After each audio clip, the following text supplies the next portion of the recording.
Welcome to Esipode 2. And today we're going to be looking at the Constitution versus Dudula. Who likes being called out? No one likes being called out, even though we love to call other people out. So let's listen in on National Dialogue continued. To education. Do you know what that constitution says? South Africa belongs to all who live in it. The preamble. Let's go there. Right there. That's where the problem is. But now, it is misinterpreted because now people want to use it, when it suits them. Now, the first sentence says, us South Africans, we All who live in it. South Africans. All who live in it. I want you to go I back live here to, now. I want you to go back to the Constitution. Let's go. The first line says, let's go. we the people of South Africa. Go to the Yes. Constitution. Uh-huh. I'll allow you to do it. It says, we the people of South Africa. And then it comes with you, and then it says, it belongs to all who lives in it. Now it says, we the people of South Africa. Hey, It's not saying we the people of the globe. It says Africa Zongo.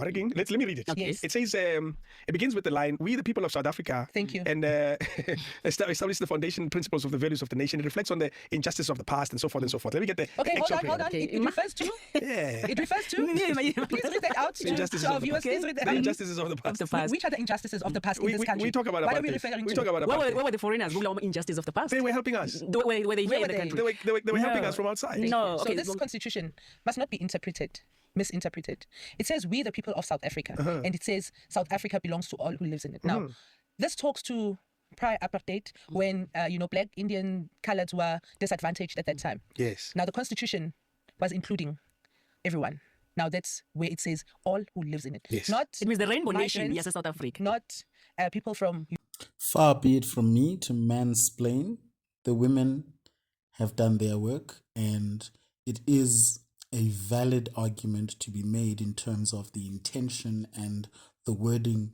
Those words were chosen and placed strategically, and the context also matters in that historically the country was in a very particular place, and at that time the inclusion was not meant to be abused. The inclusion was for the disenfranchised of that moment and for the future. And so I fully now want to revisit everything about Dudula because I was one of the people that was a hater. And looking at this framework, I then realized my own ignorance. And I hope we are all able to then say, let's go back to the Constitution and let's look at things fairly and understand how we move forward collectively as a whole. And how we interact with those things is different because we treat them based on what we know about them, based on the mental models and our own mental scaffolding, the way that we've arranged the paradigms in terms of how we think and how we have built our worldview. So our face is therefore divided on the one side and on the other side, which kind of represent this idea of the left brain and the right brain. We have a face for each, and our personality is a mix of both, the red and the blue, and what we know, how we feel, these make up our experience. So the red, the white, and the blue together is our lived experience, while the black, green, and gold is more of our inner intentions, our inner orientation, and the base of who we are. Europe. Hey, I'm worried about African unity, No. African I must unity, tell you. we will get there. I am We will concerned. get there. But you can't say siyotlapana must deal sizovumelana with his share. Because But that's where we are. we have a constitution that guides us as a country, which is also supported by immigration laws. Why are we not abiding to those laws? Why do we only want to stick to a constitution and forget about the immigration laws? We knew we will have migrants in the country, and we accommodated them. Got them immigration laws. True. So why are we not making use of the immigration law and want to focus on that South Africa belongs to all who lives in it? Why? Even Not all who comes to it.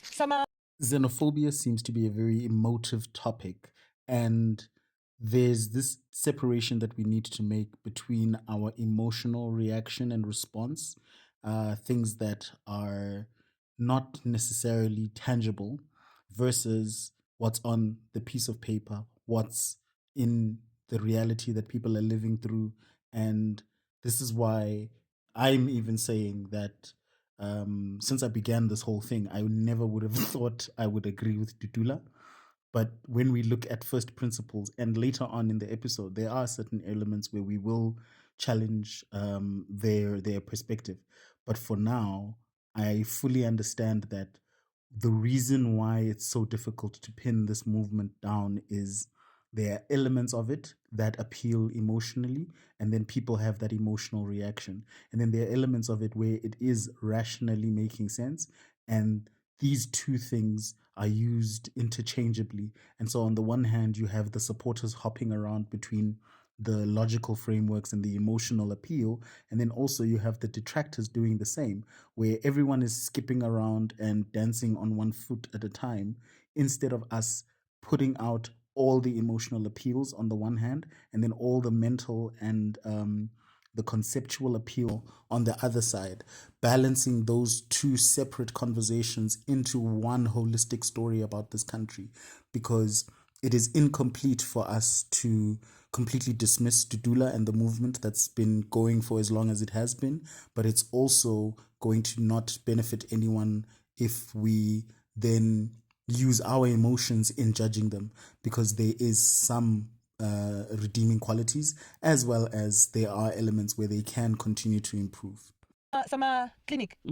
Because wonke umuntu une-right They'll tell you ye-health ukuthi, and what. everyone has a right to health. that is a human But right. now- also. Yes, but access to to see healthcare. the problem now that we have, we've lost how many billions to illegal foreigners from Iraq. We've lost how many millions. These people now are able even to sue our government, our state. These people, we've seen them, they come here heavily pregnant, ne? Complications and everything. The minute something happens, ne, kuye umuntu, ugijima ayosua for millions. So it was wrong nokuzalana futhi. So coming to your point, unity, Africa, ne? Africa must unite. That is a good thing. Africa One unite. day. But But after this, Mamela, wait. Yabona njengoba thina singaga like South Africa have we united as South Africans after the injustices the past. Sisodwa le South Africa, have we achieved that? Sihlala sonke la. No, have we? Do you feel we've achieved that? Yeah. No, we're just tolerating each other. Because if I don't think so. No, if, I don't. Mamela, I'm a if we were petty man. uniting, I have Zulu friends. I don't tolerate them. No, no. It has nothing. No, I understand. AmaZulu ayekwenzi nothing. Nothing. Okay, exactly. That's why I have no issues. So we're talking about the injustices of the past. South Africans were subjected to whatever treatment that they were subjected to. Kwathiwa unite, but must unite. Yini ekhomisa ukuthi united. What do we have? Are you saying our unity is fake? What do we have? Because if we are united, ngithathele something. If senze peace, umbuyisele izinto zami ngithathele zona ngithi sharp. Understand? Oh, you feel at least let me meet her halfway. Okay, fine. I put you in this situation. Let me try and get you out of it. But that's what affirmative action is but trying to do. But if cities are united, uniting does not mean you go your way, I go my way. We united meet to this each other point. halfway. No. That's what affirmative action is doing. That's what BEE is doing, isn't it? Doing what? What is to it try doing? to redress the injustices of the past. 31 years ago. Are you blaming? You can't be Did you trying for say the past trying? 30 years. Okay, are you then blaming the people who did the injustice? Or are you blaming those who are supposed to implement the very solutions? I blame both. Because those ones, the injustices, they've never apologized for the injustices, and they've never even shown, okay, now because even apology without ukshinja, it means nothing. If I keep on saying sorry, I must say sorry and then fix my ways and try to mend. Accountability cuts both ways. There is going to have to be an honest conversation and reckoning, because to always be trying to find who the bad guy is and who the good guy is not good enough. We are too educated for that now. We know too much. There's the internet, there's information everywhere. You cannot hide behind a clean narrative anymore. That is not good enough. That is not what the people of South Africa need right now. And so there is bad on both sides, and the only way for us to improve is to unearth everything that was done, all the injustices, all the crimes that have been committed.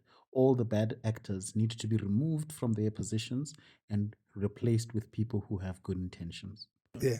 There's there are parents who came to social media platforms to say that because I didn't give the principal 2,000 rand, my child was not admitted at that school. Do you mind if we pause for a second there and acknowledge that at the heart of our problem it could be corruption? Definitely.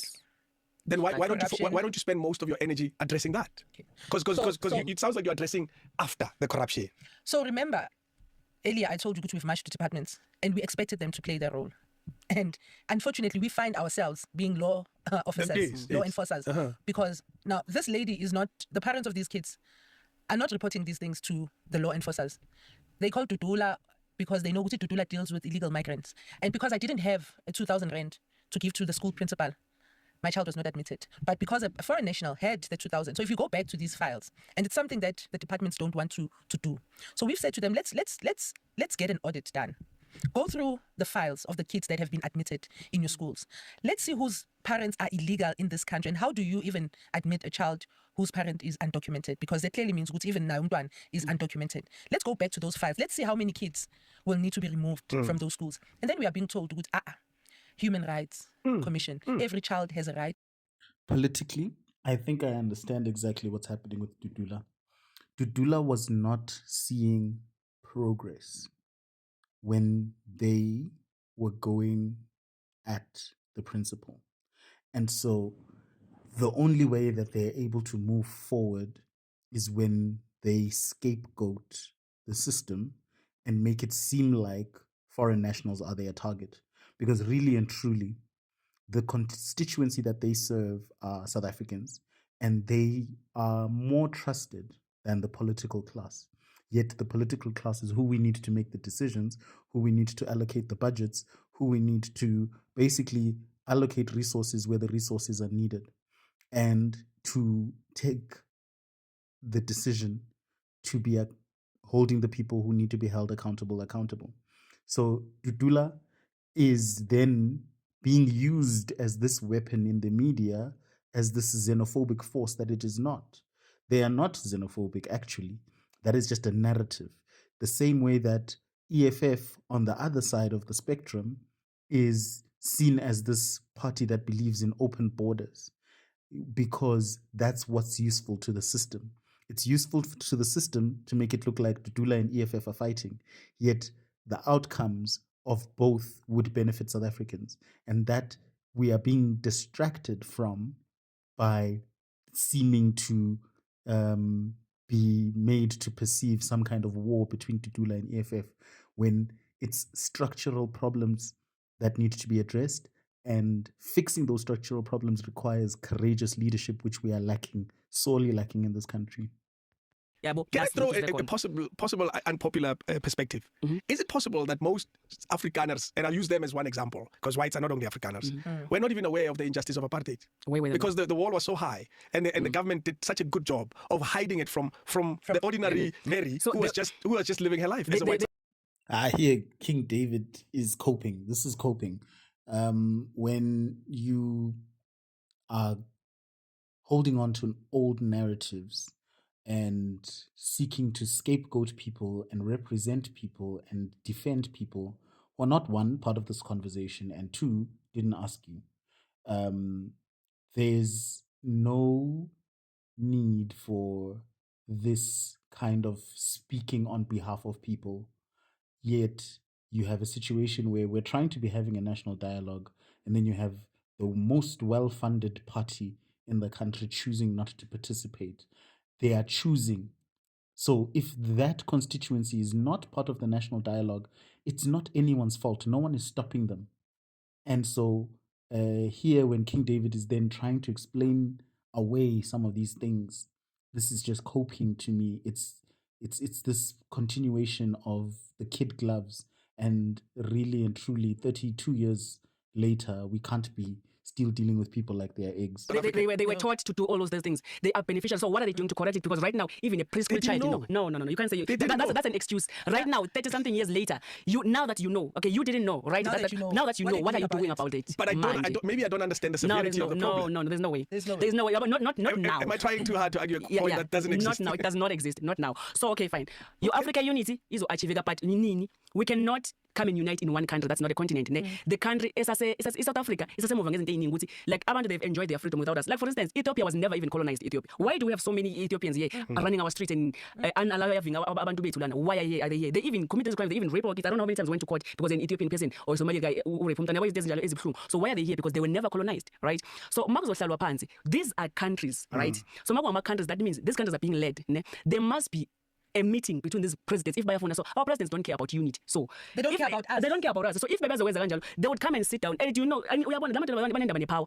We only have Burkina Faso and a president who is young. We've got this guy was Uganda, the 90-something years old. I can't remember this African country. Run foot next year. On top of a national dialogue, there needs to be a global dialogue, because we are dealing with a global network of making sure that Black people remain where they are. And this old generation of leaders are perpetuating that instead of fighting the system and listening to a younger generation that has new and different perspectives. We are not going to be the subservient begging bowl continent any longer. We were told that Africa is the population of the future, and that promises to be delivered on. This generation cannot wait forever. Presidency. presidents. So these people only care about power. They're only here to secure a bag, even their fifth, sixth generation. It's not about us, because if it was us, right? No, but also because there's also a lot of corruption that they're hiding. They've got so business if they have interests to go out in these countries and now. new a cabinet comes in, and then the rot will definitely come out. Spot on again, that we have a generation that is allowing another generation to suffer for their own errors, for the deals that they made, and they are trying to die in office so that they don't have to pay for their crimes. And we have to stand up, and that is the real national dialogue.